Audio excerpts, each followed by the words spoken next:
আজ ডক্টর বিধানচন্দ্র রায়ের জন্ম এবং মৃত্যু একই দিনে। এই দিনটিতে তার প্রতি শ্রদ্ধাঞ্জলি জানাচ্ছি এবং সকলেই অনেক গরমে অনেক দিন অনেক পরিশ্রান্ত হয়ে অনেক কষ্ট পেয়েছি। এরপর আমাদের মেঘলা আকাশ আমার সামনে দেখা দিয়েছে। তো আমি এখন কবি শঙ্খ ঘোষের লেখা ও আমার মেঘলা আকাশ আবৃত্তি করছি। ও আমার মেঘলা আকাশ, এতদিন কোথায় ছিলে?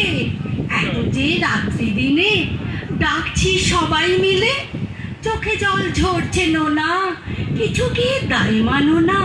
দিয়ে যাও এক ঘটি জল আমাদের শুকনো বিলে। ও আমার মেঘলা আকাশ, এতদিন কোথায় ছিলে? ও আমার মেঘলা আকাশ, তুমি কি সেই মেঘ না? ঝরাতে পদ্মায় জল ভরাতে যেই মেঘ না? সে ধারা কোথায় গেল? তুমি কি অন্ধ হলে? আমাদের ত্যাগ করেছ আমরা মন্দ বলে? ভালো আর হই কি করে দুফোঁটা জল না পেলে?